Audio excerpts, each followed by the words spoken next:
Okay, so time for another video. Yep, I'm tired, by the way. This time I've got another deduction story that I was going to tell. This is the second break-in that I've ever solved. It's not quite as interesting as the other one, but it's still... I found it interesting, and I had a couple points that I wanted to make too. It was probably about 6 months after I solved the break-in of my garage. And my cousin, who lives down in Texas, came up and visited shortly after his house had been broken into. So he knew that I had solved one break-in already, so he wanted to kind of get my input on what he thought had happened. Now, the popular opinion was that it was a family friend that broke into their house, because the way they broke in, the way the things were broken into, the things that were taken, it was all kind of efficient, and as if they knew what they were going for.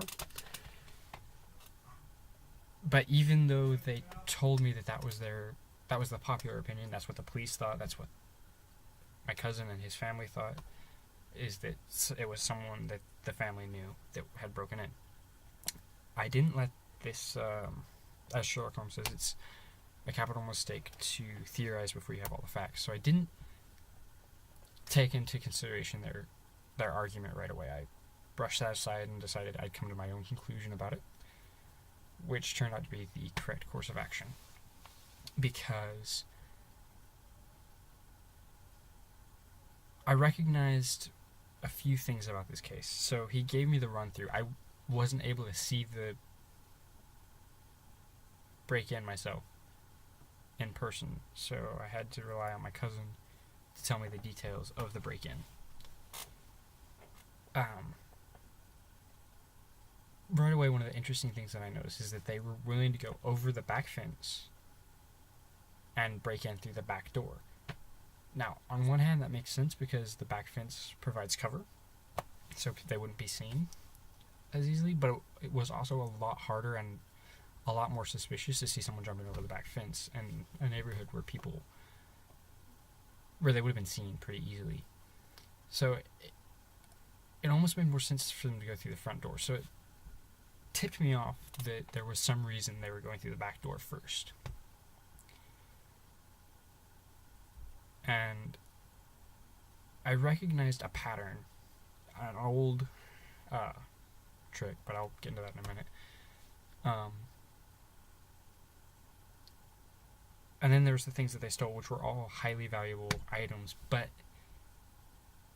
they had left footprints, 2 sets of footprints through the entire house when they broke in. One boot print on the door when they kicked it in, and then boot prints throughout the house as they left. And immediately I could tell that they split up. They split up, and they didn't backtrack a lot. They knew what they were going for. They'd go grab what they wanted and go back to... There was not a lot of backtracking. So that did lend a little bit of credence to the belief that it was someone who knew about the house previously. But again, I wasn't willing to believe that it was a family friend. And that's partly because the pattern that they used was one that I recognized. An old an old thief trick is to establish a connection with the home, through business, and then to go back later on after you've made a note of the things that you want to steal, and then go back later and take those things. So it's an old thief's trick. It's to do that. So I asked them if they had done any work on their house within the past few months, and they confirmed that they had had their floors redone. And I told them it looks like that whoever broke in is the same guys that you hired to redo your floors. And it turns out later on, I did a little bit of research too. I didn't just jump to that conclusion, but I did research on the area, the crime rate in that area, and I realized that there had been a lot of similar incidences like this, where someone would pose as a carpenter or something like that, and then go back a few months later and wipe the house out.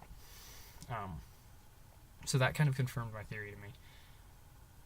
And I told them that that's what I believed happened, and I was later on, they did confirm that their house, that the culprit had been the people they had hired to do their floors previously. So this story, it's not quite as interesting as a couple of my other ones, but I did like it for a few reasons. One, I was able to solve a crime in a totally different state. That is cool. But also, I did research to confirm my theories, and I didn't jump to conclusions by biasing myself. I didn't bias myself by jumping to conclusions, rather. So these are all high points, points that definitely are important for deductionists to keep in mind.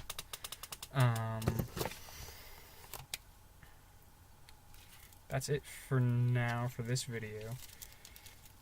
I am taking my time on this study that I am working on, and props to all of my commenters who figured out my next video project that I'm working on, the study about art that I'm working on. Props to all of you for getting that. You got that a lot faster than I thought you would have, so congratulations.